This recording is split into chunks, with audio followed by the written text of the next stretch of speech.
Boa noite, queridos irmãos, a graça e a paz sejam com todos. Graças a Deus que estamos unidos em Cristo.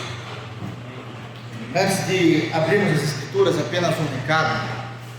Aqueles irmãos que têm no coração de se tornarem membros de nossa comunidade, por favor, deem seu nome para a irmã Lina. Só levanta a mão, por gentileza, no final do culto, vão dando os nomes. Ou para a irmã Ana, levanta também a mão, por favor. Amém? Deus os abençoe. Que assim nós vamos voltando uma classe para a escola bíblica modular. Amém? Esdras, capítulo 8. Nós iremos seguir com essa série de mensagens que temos pregado nesse livro. Esdras, capítulo 8.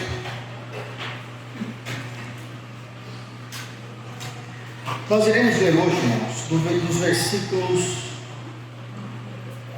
de número 24, nós paramos no verso de número 23 no último sermão de Esdras, então do verso 24 até o versículo de número 36, que é o último versículo do capítulo 8.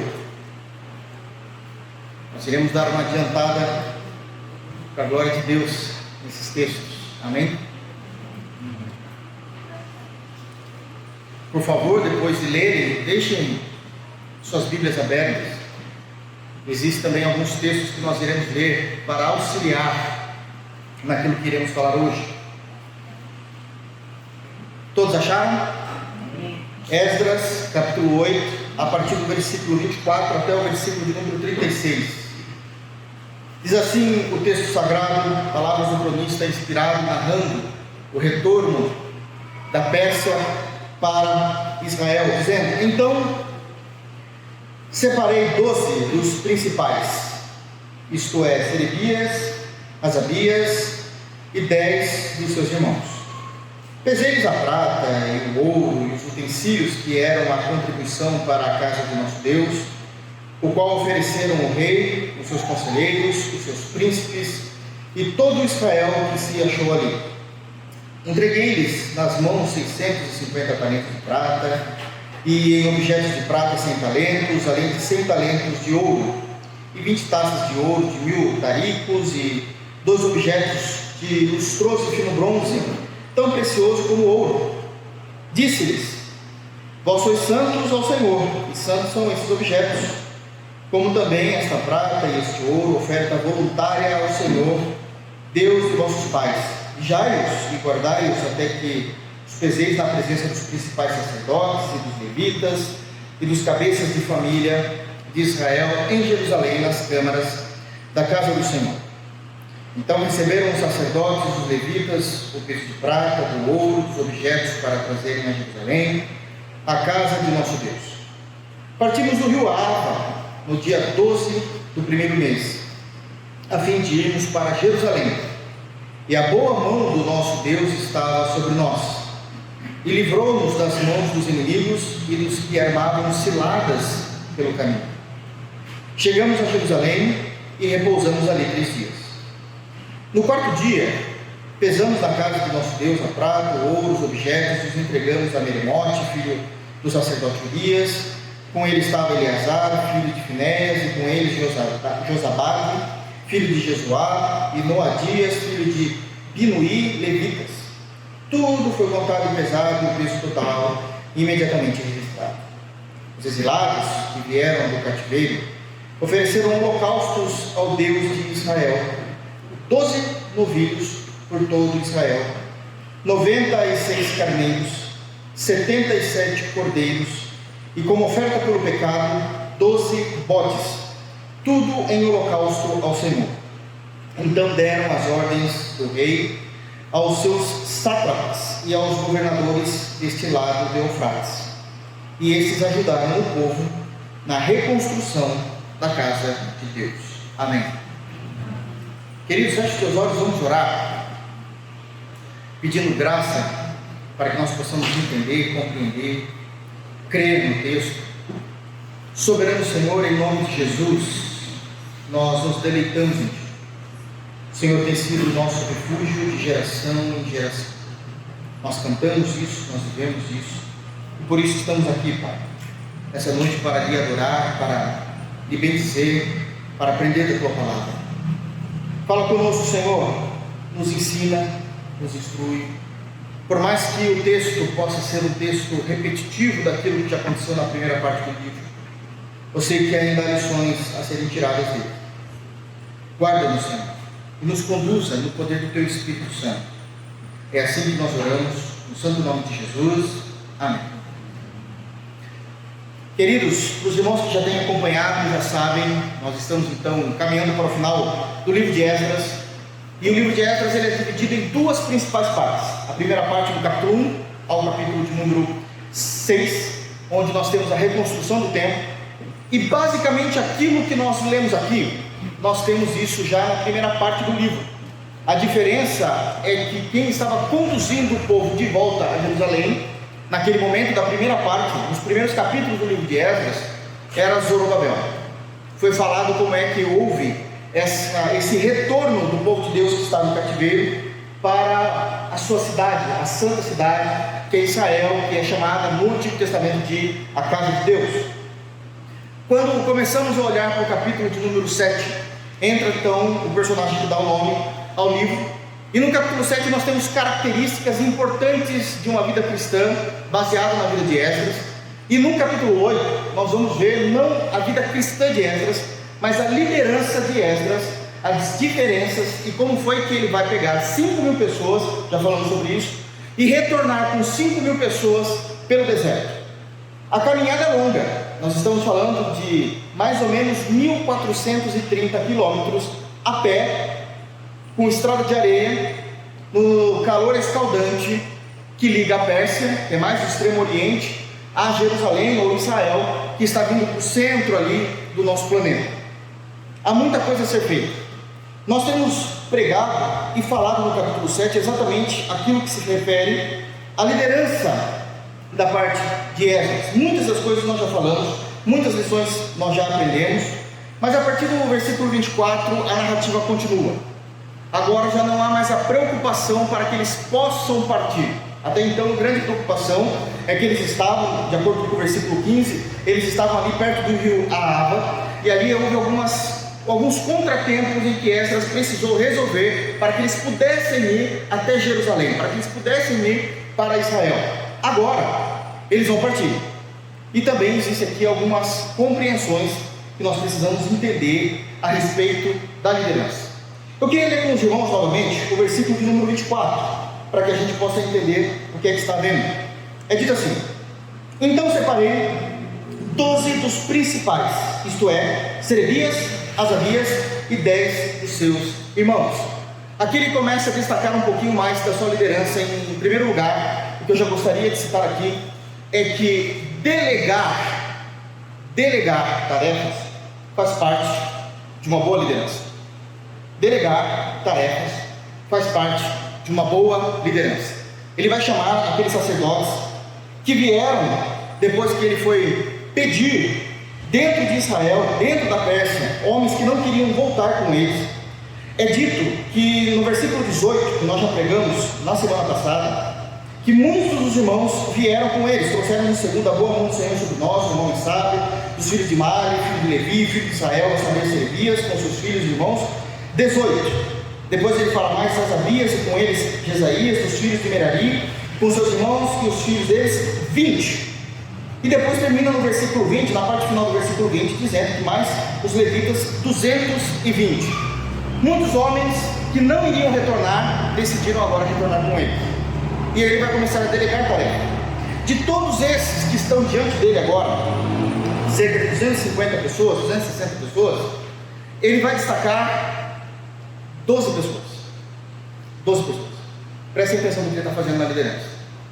Ele entende que por mais que todos eles sejam entre sacerdotes e levitas, a diferença está em que os levitas, eles não necessariamente faziam sacrifícios no Antigo Testamento. Eles trabalhavam aquilo que era pertinente ao templo, mas os sacerdotes, eles já pegavam no sangue. Pronto, acho que fica mais simples isso. Era aqueles que estavam à frente de sangue.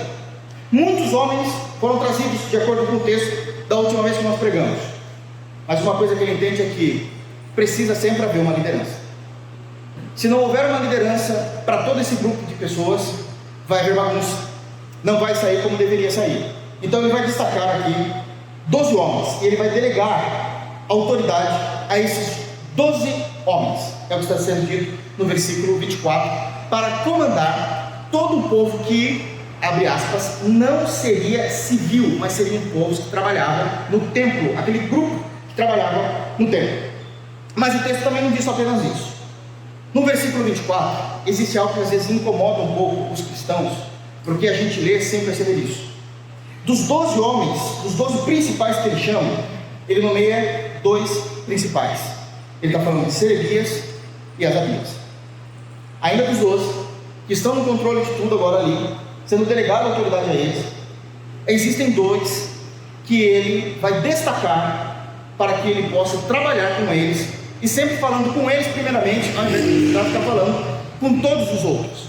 Isso faz parte de uma boa liderança. A maioria dos irmãos que eu estou vendo aqui, nossa, já estou nesse nível, são mais novos do que eu mesmo. Mas deixa eu falar alguma coisa, talvez vocês já ouviram falar isso.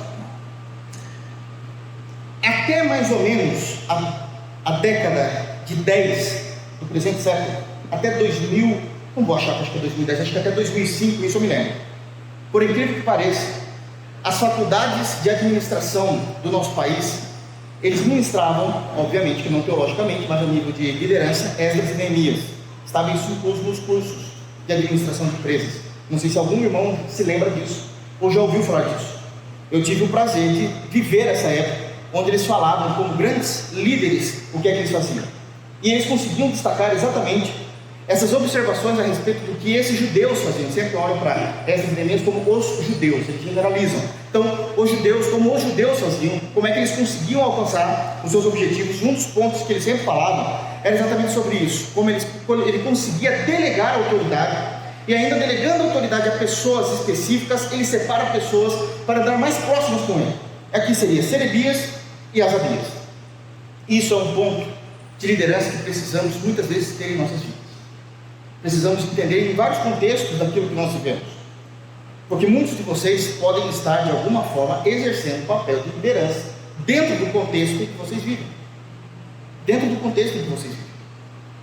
e uma das coisas que nós aprendemos é que todo líder precisa delegar autoridade, e aonde ele delega essa autoridade, ele chama pessoas para mais próximo.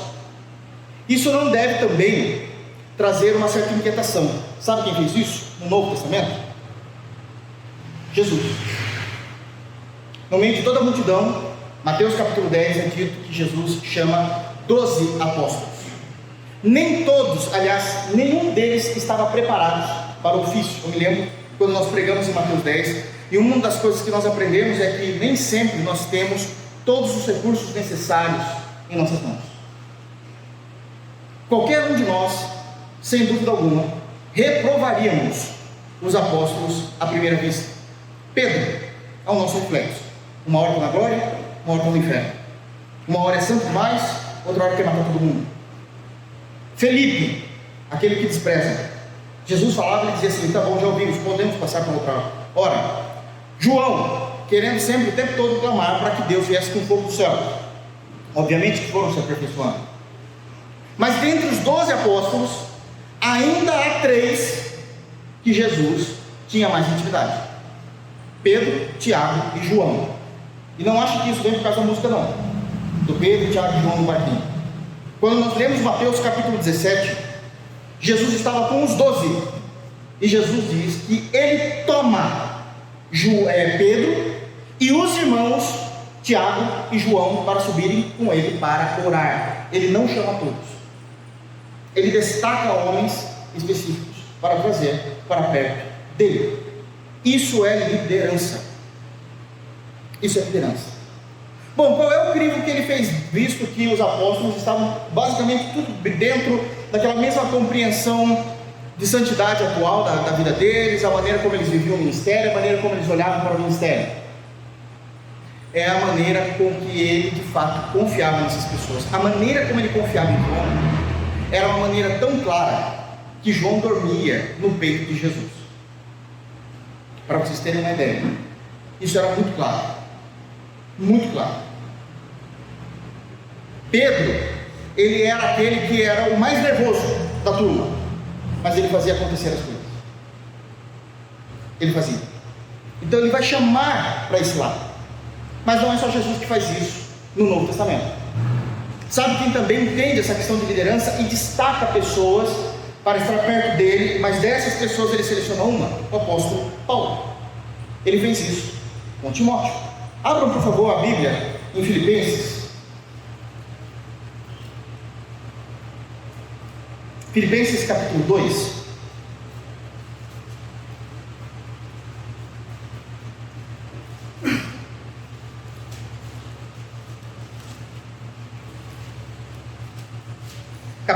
Capítulo 2, verso 19. Nós vamos ver a maneira como Paulo vai tratar do assunto. Ele fala isso declaradamente. Filipenses 2, versículo 19. Ele diz: espero, porém, no Senhor Jesus, mandar Timóteo o mais breve possível, a fim de que eu me sinta animado também, tendo conhecimento da vossa situação.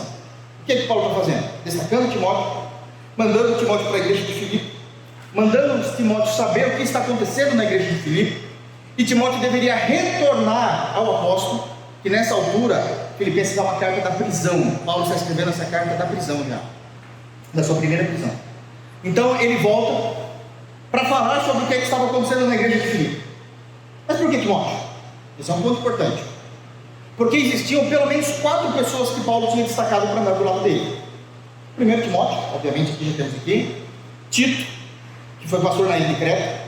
Nós temos Silvano, que andava muito próximo também de Paulo. E Epafrodito. 4 irmãos que andavam muito próximo de Paulo. Ele ama os 4 irmãos, mas o sentimento de confiança é para Timóteo. Isso é liderando. Ele está dizendo aqui, versículo 20.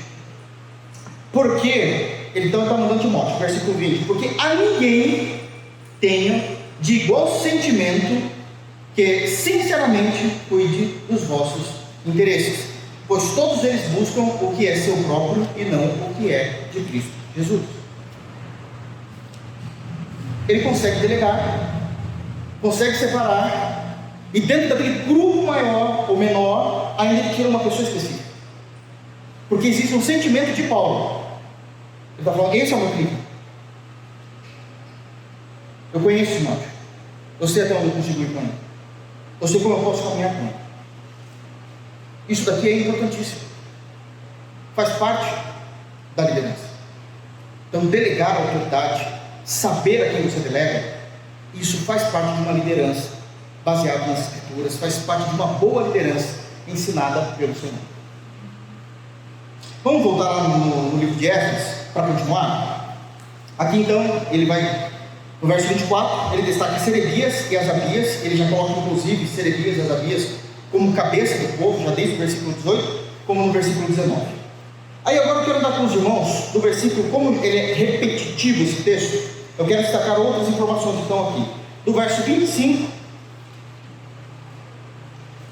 ao verso 27. Pesei da prata e o ouro, os utensílios que eram a contribuição para a casa do nosso Deus, do qual ofereceram o rei, os seus conselheiros, os seus príncipes e todo o Israel que se achou ali. Entreguei-lhes nas mãos 650 talentos de prata e os objetos de prata, 100 talentos, além de 100 talentos de ouro, e 20 taças de ouro, de 1000 daricos, e 2 objetos de lustroso e fino bronze, tão precioso como o ouro, extremamente parecido da forma como o rei Dário ou Dario já tinha dado lá na primeira parte do livro. Nós já falamos sobre isso também. Já foi muito estudo nosso a respeito desses tipos de ofertas. Mas o que nós podemos destacar aqui? Eu falei que em primeiro lugar faz parte de uma boa liderança delegar a autoridade. Mas uma coisa é delegar a autoridade. Em segundo lugar, Esdras ele está entregando responsabilidades. A gente pode ir por esse caminho. Já falamos do outro no texto anterior. Então, ele está entregando responsabilidades. Você já viu aquelas pessoas que delegam a autoridade e fica de 5 em 5 minutos perguntando o que é que você está fazendo? Como é que você está fazendo? O que você não está fazendo no dia dele? Isso existe muitas vezes em empresas. Isso é normal, isso é comum. Isso é muito comum. Eu me lembro, Flávia às vezes é assim, ela pede para fazer alguma coisa e às vezes quer fazer o dia dela. Eu falo, calma, vai sair, fique em paz. Isso é verdade, irmãos. Isso é sério. Porque nós estamos acostumados com a nossa própria escola. Com a nossa própria escola. O que Esdras está ensinando aqui é que ele não apenas delegava autoridade, mas ele entregava essas responsabilidades. Ele entregava essas responsabilidades na mão dessas pessoas, e uma vez entregadas essas responsabilidades, elas deveriam ser agora, em todos os âmbitos, responsáveis por essas tarefas. Responsáveis por essas tarefas. Por que ele faz isso? Porque ele acha melhor? Não. É porque existe um conceito de tarefas nas Escrituras Sagradas, desde o Antigo Testamento, que o Senhor já trabalhava dessa forma. Ele já entendia dessa forma. Por favor, abra comigo em Ezequiel, capítulo 33, e veja como era uma vez levantado essas obrigações a pessoas específicas, e elas precisavam dar conta. O Senhor ele vai trazer aqui uma lei a respeito dos atalaias de Israel. Os atalaias eram aqueles que subiam nos muros de Jerusalém, antes de Jerusalém ser invadido, e eles, sentinelas, atalaias são a mesma coisa que sentinelas, eles ficavam observando o tempo todo o horizonte. Se eles vissem perigo, qual que é a função do atalaia, do sentinela? Avisar, tocar a trombeta. Eles precisavam fazer um barulho, um sinal, para que todo o povo de Israel se preparasse. E o Senhor vai falar como é que isso deveria acontecer. É Deus falando, Deus falando. Ezequiel 33, a partir do versículo de número 1 mesmo. A gente vai até o versículo de número 6, de 1 a 6. Perceba como o Senhor vai tratar disso. Verso 33, verso 1, do capítulo 33. Veio a mim a palavra do Senhor dizendo: Filho do homem aqui, Ezequiel, fala aos filhos de teu povo e diz-lhes: quando eu fizer vir a espada sobre a terra. Isso aqui já é um pouco assustador, porque a ideia de que as guerras foi Deus que estava à frente delas o tempo todo. Só que se ele está falando com um sentinela, com um atalaia, Deus está dizendo que os povos que vieram guerrear contra Israel foram enviados pelo próprio Deus. Ele está dizendo: quando eu fizer, Deus dizendo, quando eu fizer vir a espada sobre a terra, e o povo da terra tomar um homem de seus limites e o constituir por seu atalaia. Então Israel vai pegar um judeu que é dos seus limites e vai dar essa obrigação a eles: você vai ser agora um atalaia. Você vai ser um atalaia. E vendo ele, o atalaia, que a espada vem sobre a terra, tocar a trombeta e avisar o povo, se aquele que ouvir o som da trombeta não se der por avisado, e vier a espada e o abater, o seu sangue será sobre a sua cabeça, que ele fez o seu serviço, era a responsabilidade dele. Eu sei que vocês podem estar dizendo assim, mas isso é óbvio. Uma vez eu tenho aprendido que o óbvio precisa ser ensinado, de verdade. O Senhor está dizendo isso de uma forma óbvia. Versículo 5: ele ouviu o som da trombeta e não se deu por avisado, o seu sangue será sobre ele. Mas o que se dá por avisado salvará a tua vida. Aqui ele já vai entrando no quesito de salvação. Verso 6: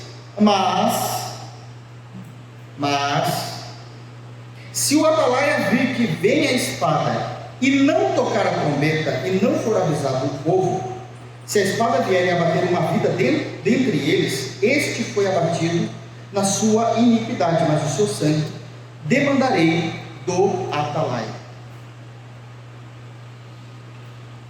Ele viu alguém vindo lá distante no horizonte, não tocou a trombeta, por algum motivo.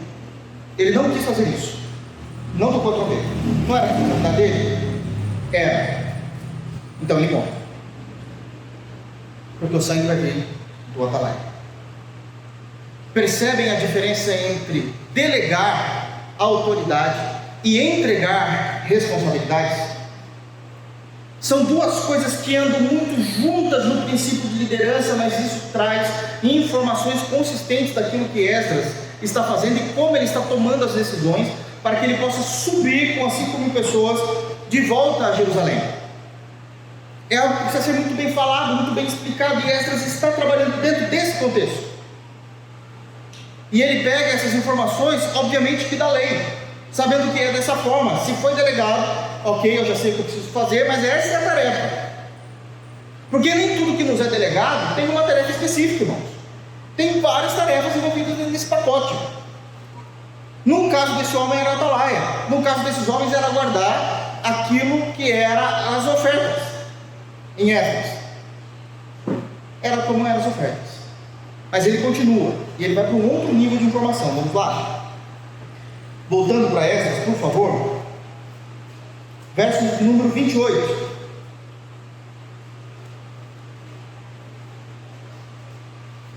Disse-lhes.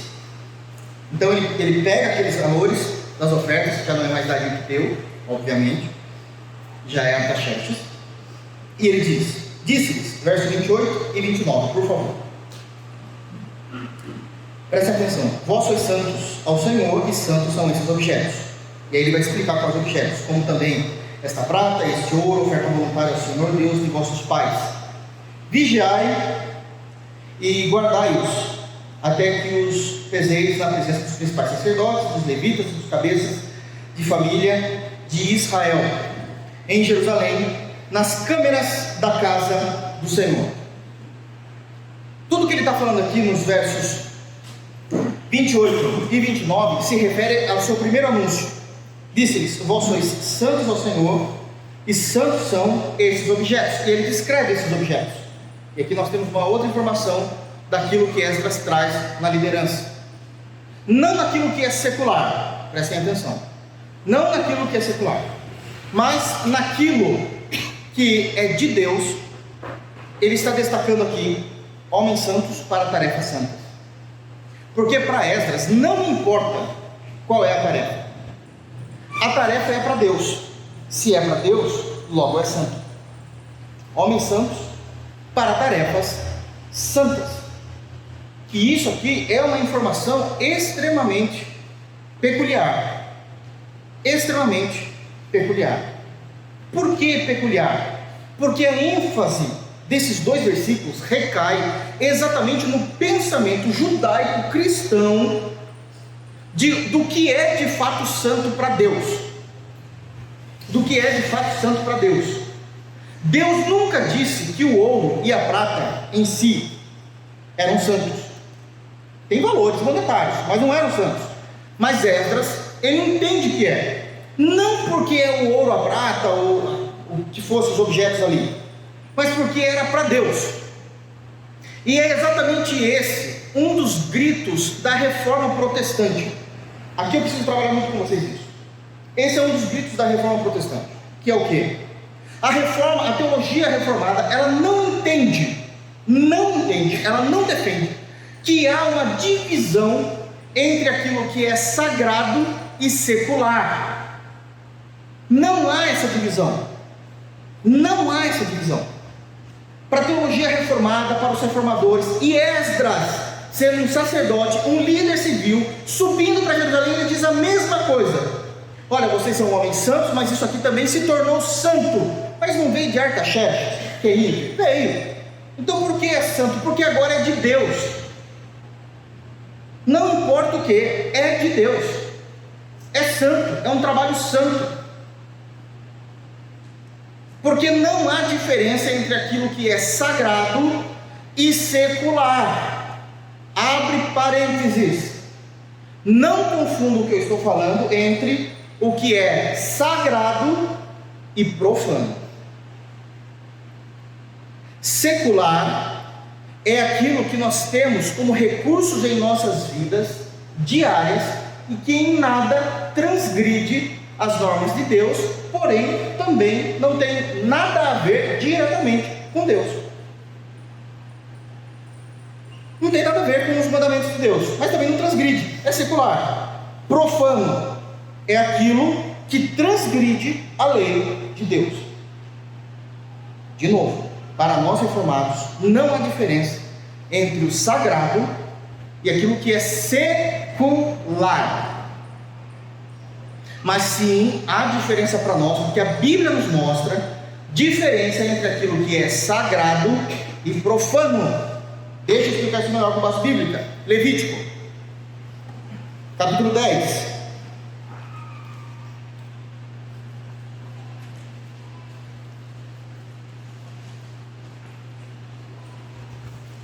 Levítico capítulo 10, versos 8 a 11. Olha a maneira como o Senhor vai tratar os sacerdotes.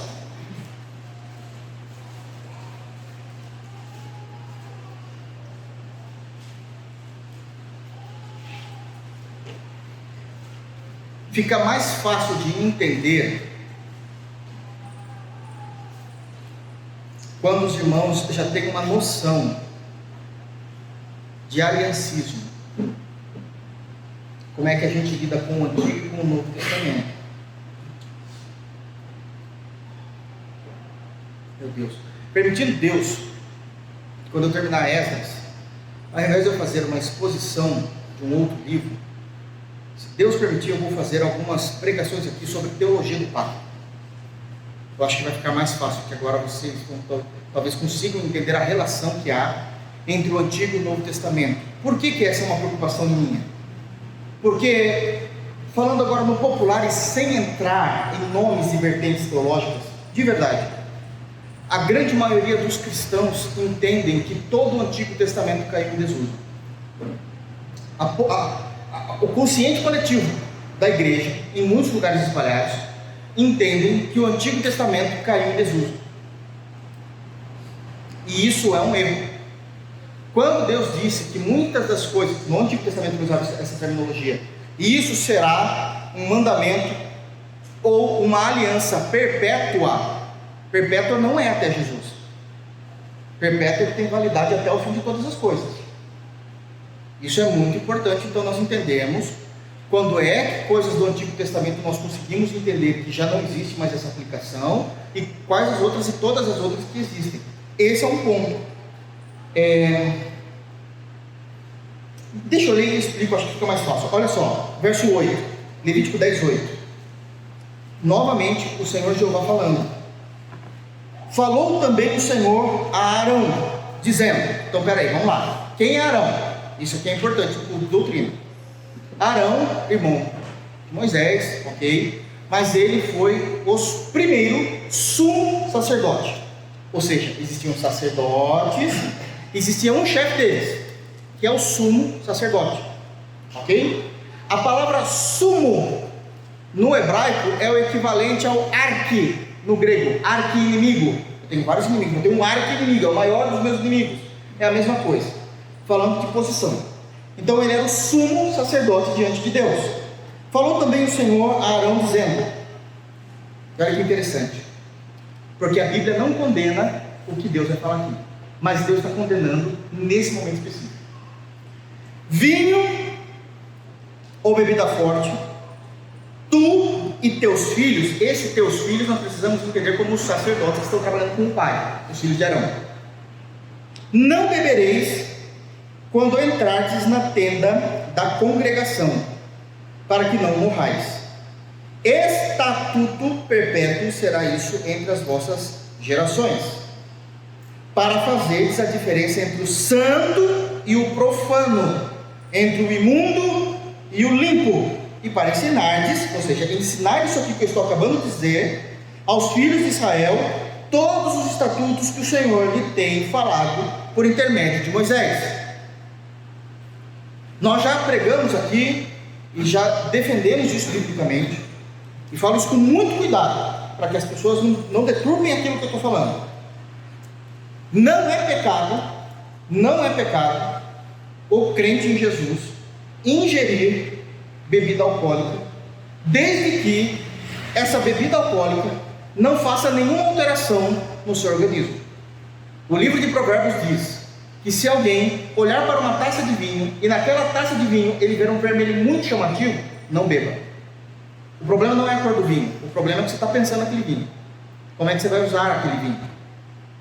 Tem pessoas que conseguem ter um domínio próprio que consegue de fato experimentar um gole de tal maneira que aquilo não tenha problema nenhum e não deixa nem, como diz o brasileiro, isso aqui não estou bebendo não, estou alegre. Se ficar alegre é pecado, porque toda forma de tirar a lucidez do ser humano é pecado, toda forma.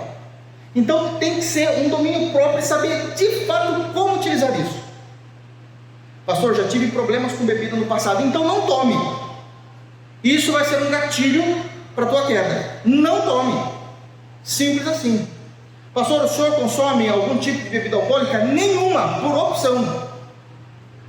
Eu prefiro não dar essa brecha para o meu organismo e tentar não escandalizar aqueles que já pensou, nossa, pastor, todo dia vai ser escândalo para muitas pessoas. Eu não consumo nada.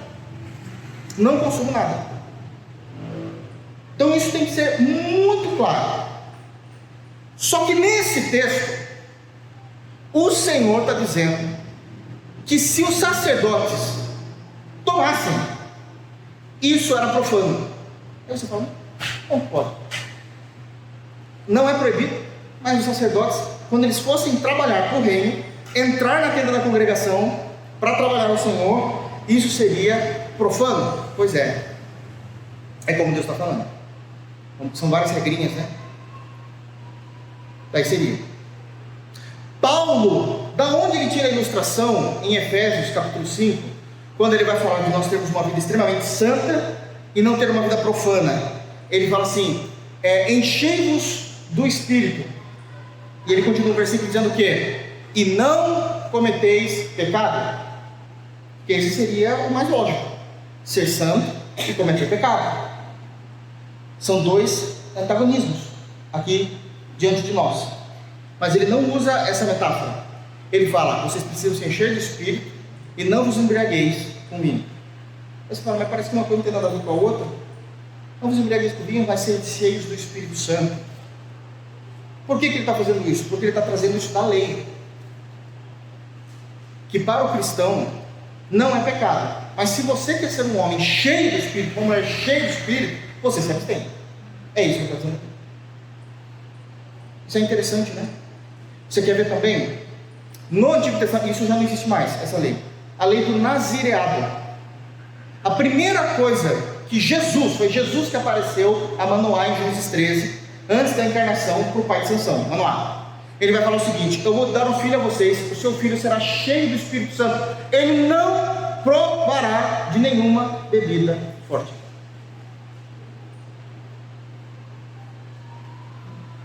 Mas é pecado? Imagina que Manoá perguntasse isso. Não, não é. Então por que não? Porque ele vai ser cheio do Espírito. São coisas que contradizem uma outra. Nós somos discípulos do Senhor, então nós vamos obedecer. Nós vamos obedecer. De novo, isso aqui é profano, então há uma diferença. Está claro que Deus dizendo isso. Uma diferença entre o sagrado e o profano.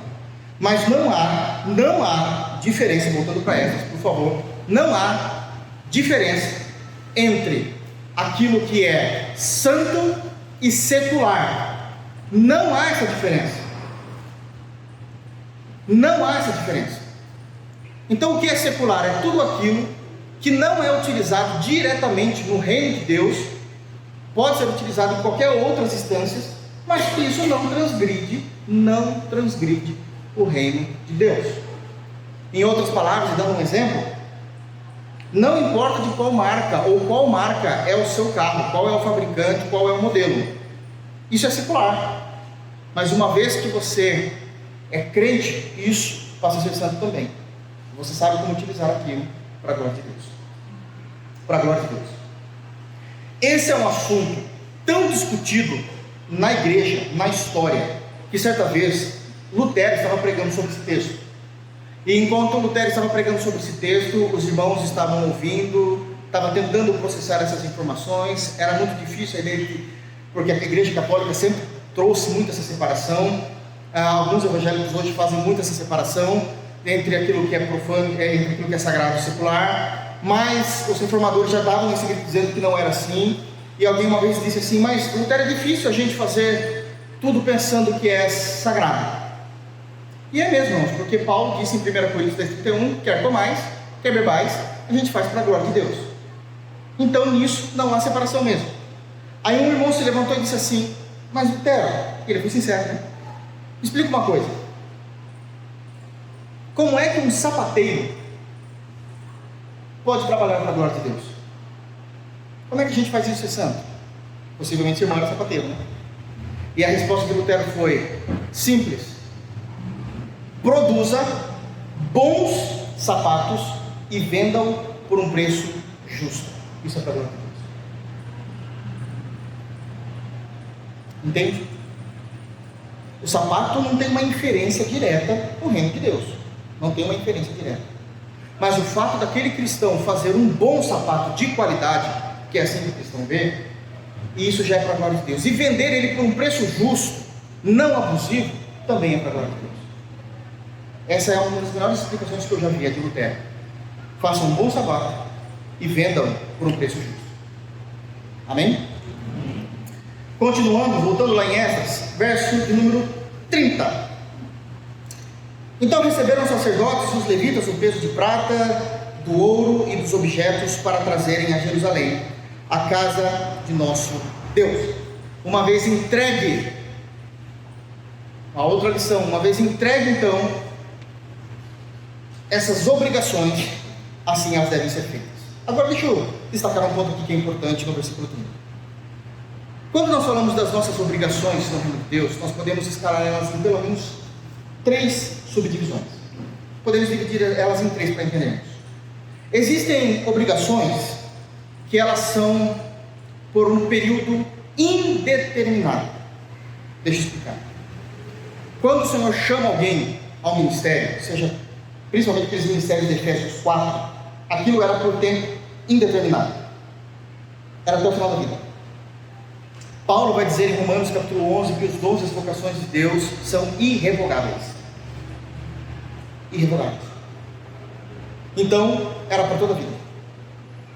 Quando se fala da conduta cristã, porque nós somos chamados a esse tipo de pureza, Efésios 4:1 vai dizer isso, também é por toda a vida, é por tempo indeterminado.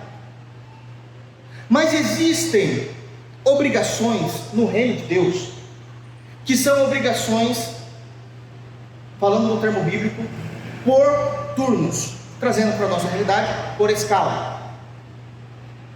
Todos eles eram sacerdotes, esses aqui que Esdras está lidando, todos eles eram sacerdotes, mas nem todos estavam como sacerdotes todos os dias, porque eles trabalhavam já desde a época de Êxodo, por escala.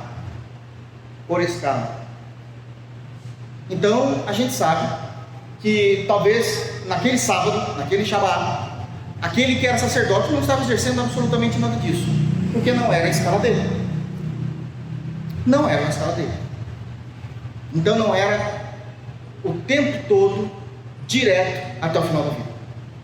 Mas também existem obrigações que são por tarefa no reino de Deus. Dá um exemplo. Esse é o ponto. Eles tinham que pegar da Pérsia e levar para Jerusalém. Acabou isso, não tem mais essa obrigação. Construção do tabernáculo a partir de Êxodo 25. Essa era a tarefa. Acabou a tarefa, não tem mais o que fazer. Era para aquilo que nós estávamos trabalhando, era para aquele projeto que estávamos trabalhando. Então precisamos entender que realmente nós somos responsáveis por aquilo que foi dado a nós, mas precisamos sempre entender se aquilo é por tempo indeterminado, se aquilo é por turnos, ou se isso é por um período determinado, porque é uma tarefa. Nós temos esses 3 exemplos nas Escrituras Sagradas, quando nós olhamos para esse tipo de trabalho dado aos homens e às mulheres de Deus, na história, seja tanto no Antigo Testamento como no Novo Testamento. Verso 31, alinhado isso, eles partiram. Só adiantando, irmãos, versículo 33 e 34, para terminar o versículo 30, para eu não pular. No 4º dia, olha só como isso termina essa tarefa. No 4º dia, pesamos na casa do nosso Deus a prata, o ouro, os objetos, e entregamos a Meremote, filho do sacerdote Urias. Com eles estava Eleazar, filho de Finéias, e com eles Josabade, filho de Jesuá, e Noadias, filho de Binuí, levita. E tudo foi contado, pesado, e o peso totalmente imediato registrado. Aqui foi a tarefa designada nada, a tarefa cumprida, porque todas as vezes, principalmente no Antigo Testamento, no Novo nós não temos essa relação, porque para eles já era um comum, porque majoritariamente nos evangelhos eram judeus. Tudo aquilo que um judeu começava já fazia parte deles, eles tinham que terminar. Todas as vezes que eles não terminavam, era por conta ou do juízo de Deus sobre eles, ou porque veio de fato uma força maior do que o braço deles. Mas tudo aquilo que eles começaram, eles terminaram, inclusive naquilo que era ruim, a não ser que Deus viesse com intervenção. Exemplo, a Torre de Babel. Eles estavam construindo, porque na cabeça deles, eles teriam condição de chegar até o céu, era a crença deles, construindo tijolo por tijolo, eles iriam fazer isso. Foi Deus que precisou. É nobre para o judeu entender que eu preciso começar algo, eu preciso terminar algo. Há algumas escolas de administração, até hoje, principalmente rodando aí pelas mídias sociais, falando, sabe qual é o segredo dos judeus serem ricos? Quando você vai estudar a informação que eles têm, querem passar como ser rico como judeu, uma das coisas é que todos os judeus, tudo aquilo que eles começam, eles terminam. Não há procrastinação.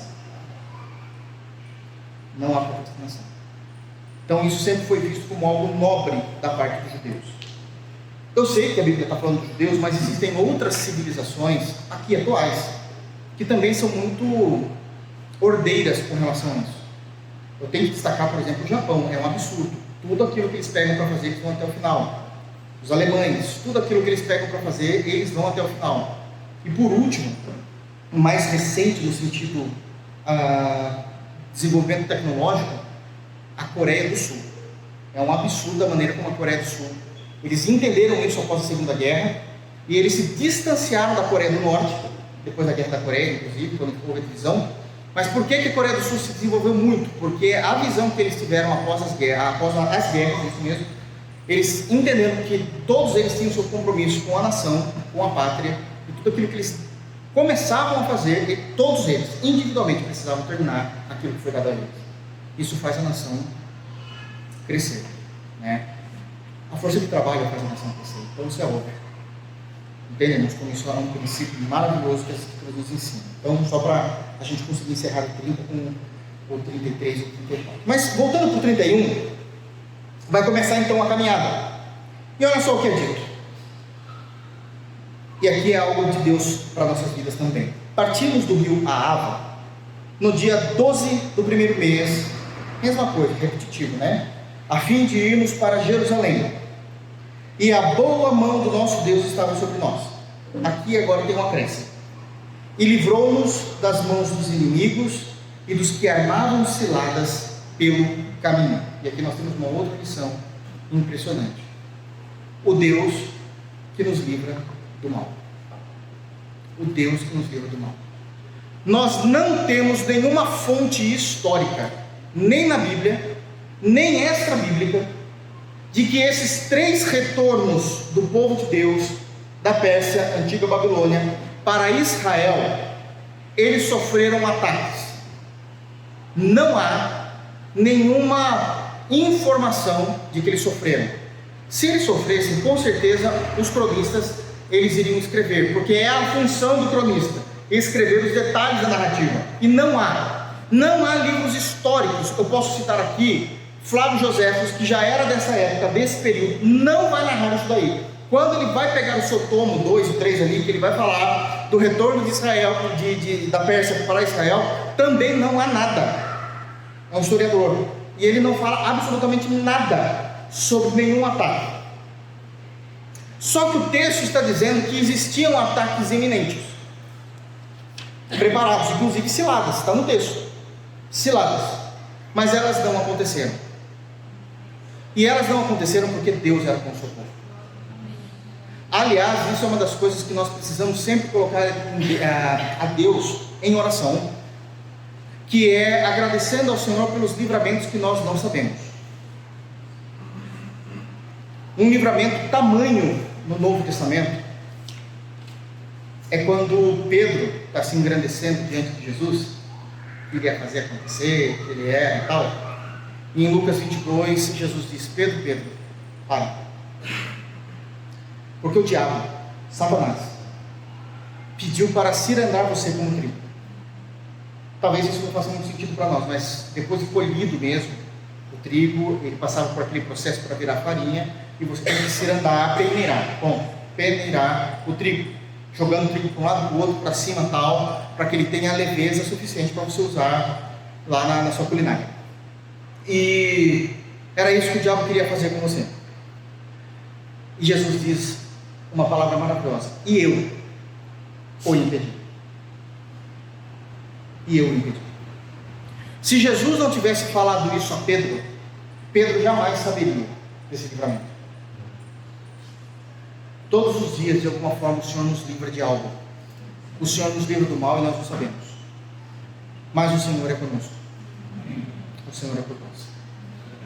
Entende? Isso é muito sério, muito lindo, a maneira como isso é narrado. Verso 32. Chegamos a Jerusalém. Anda-se os 1430 quilômetros. Chegamos a Jerusalém. E repousamos ali 3 dias. Todo repouso é necessário. É uma das coisas que nós precisamos aprender. Mesmo vivendo no Ocidente, nessa loucura que é o século XXI, nessa loucura que é o estado de São Paulo, da maneira como tudo é exigido de nós, desde a academia, eu me refiro a uma vida acadêmica, desde os nossos trabalhos, o trânsito terrível que nós temos aqui em nosso estado também, em várias partes, é preciso descansar. E isso é algo interessante, porque foi Esdras que determinou isso. Uma vez que o povo chega, o que a gente vai fazer agora? Nós iremos repousar, nós precisamos descansar. Por quê? Porque o descanso não é luxo. O descanso é uma necessidade biológica. O descanso é uma necessidade biológica. É no descanso que nós conseguimos renovar as nossas forças, quando já se não há mais forças. E muitas vezes não há mesmo. A gente só vai levando.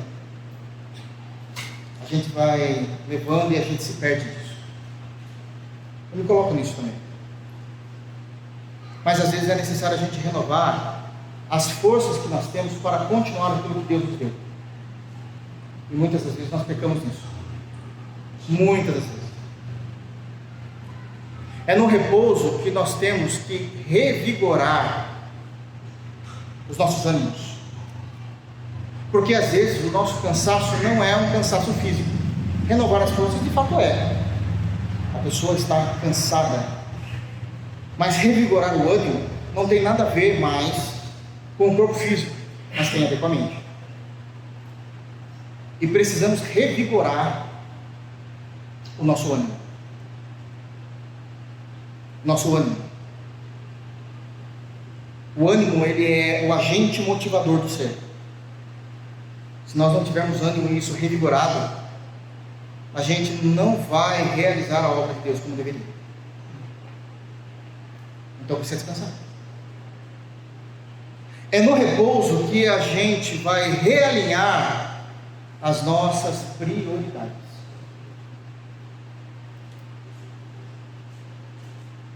É no repouso que a gente realinha as nossas prioridades, o que eu preciso fazer, o que de fato eu preciso, aquilo que é importante, aquilo que não é, aquilo que é emergencial, aquilo que não é, para que a gente possa produzir corretamente para a glória de Deus. Então ele vai lá e faz um repouso de 3 dias, para renovar as forças dos cansados, revigorar a mente daqueles que também estão agora cansados, e para eles realinharem as suas prioridades. E agora para que eles possam produzir. E é isso que eles fazem. Nós já falamos no verso 33, falamos no verso 34, por favor, verso 35. Os exilados que vieram do cativeiro ofereceram holocaustos ao Deus de Israel. 12 novilhos por todo Israel, 12 cada um simbolizando uma tribo, fica mais fácil de entender isso. 12 novilhos por todo Israel, 96 carneiros, 77 cordeiros, e como oferta pelo pecado, volta-se o número 12 bodes, também simbolizando ali as 12 tribos de Israel. tudo em holocausto ao Senhor. O texto seguinte, que eu já quero ler, mas eu não vou falar da lição agora, mas diz assim: então deram as ordens do rei aos seus sátrapas, os governadores desse lado do Eufrates, e esses ajudaram o povo na reconstrução da casa de Deus. Então aqui a parte do versículo 36 termina a informação do capítulo 8 dizendo que estavam trabalhando. Mas antes de trabalhar, eles foram agora, estão descansados, realinhar a vida deles com Deus. É isso que Esdras está ensinando. Antes de nós começarmos a trabalhar, a gente realinha a nossa vida com Deus. Por quê? Porque é mais importante para Deus quem nós somos do que o que nós fazemos para Ele. Então eles vão fazer o culto a Deus do Antigo Testamento, oferecendo seus holocaustos. Eles sabiam que eles precisavam retornar. Eles entendiam que, corretamente, que Deus age primeiramente neles, para depois agir através deles. Que vida com Deus é mais importante do que trabalho para Deus. Isso é muito importante. E que é mais importante nós andarmos com Deus da obra do que fazermos a obra de Deus. Então eles fazem essas questões espirituais do seu culto, e agora, uma vez feito isso, eles agem e entram no versículo 36, inclusive com pessoas para os ajudarem, porque era já uma ordem de Artaxerxes, falando: agora vocês vão ajudar os judeus a reconstruírem. Na verdade era embelezar, porque o já tinha sido reconstruído no capítulo 6. Então vocês vão ornar, vão embelezar o templo dos judeus. Então agora vocês trabalham, mãos à obra. E aqui nós então conseguimos ver um ponto específico da liderança de Esdras, de maneira completa em toda a sua forma, desde iniciar o projeto de retorno, conversando, ouvindo o que o rei estava falando. Lembra-se que Artaxerxes escreveu uma carta, um documento para Esdras, e como ele vai agora digerindo essas informações, vai colocando essas informações diante dele e vai construindo todo o seu perfil de liderança que chega até nós. Amém? Deus seja louvado, que temos nas Escrituras um líder do qual nós possamos não somente nos orgulhar, mas aprendemos com ele. Amém? Vamos ficar de pé? Feche os seus olhos, queridos. Vamos orar ao Senhor.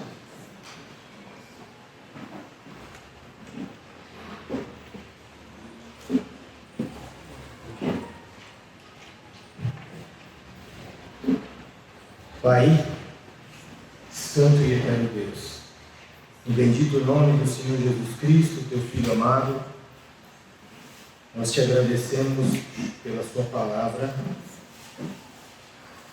que nos instrui e nos mostra como podemos viver em todas as áreas da vida. Tudo aquilo que é diretamente ligado ao serviço no seu reino, com as coisas do Senhor, e naquilo que nós fazemos em outras áreas da nossa vida, como trabalho, como estudo, como nossa relação com o Estado. Em tudo nós queremos viver para a sua glória, sabendo que tudo aquilo que nós fizermos, da tarefa mais simples, como uma irmã em Cristo, lavando a sua louça, passando a sua roupa, limpando a sua casa, pode fazer isso com alegria para a glória do Senhor. E também podemos fazer isso quando realizamos algum ministério dentro do âmbito da igreja local. Nós podemos glorificar o seu nome pregando o Evangelho a alguém. E nós podemos glorificar o seu nome ajudando alguém que não é da comunidade em alguma necessidade. Ensina-nos, Senhor, nós ainda estamos muito aquém da imagem de Cristo. mas o desejo do crente genuíno é ser parecido com Jesus. Dá-nos a graça de sermos parecidos com teu Filho, para que os homens vejam as nossas boas obras e glorifiquem a Ti, ó Pai, porque elas são frutos da operação do Teu Espírito em nós. Obrigado, leva-nos em paz para as nossas casas, livra-nos do mal, guarda-nos de todas as ciladas do inimigo e preserva a nossa fé no Senhor Jesus. Nós precisamos todos os dias que o Senhor sustente a nossa fé na sua palavra e em seu Santo Filho, por meio do teu Espírito. Nós te oramos no bendito nome de Jesus. Amém. Que a graça de nosso Senhor Jesus Cristo, o amor de Deus Pai, a comunhão do Espírito Santo de Deus esteja sobre todos nós, hoje e sempre. Amém. Amém. Deus abençoe.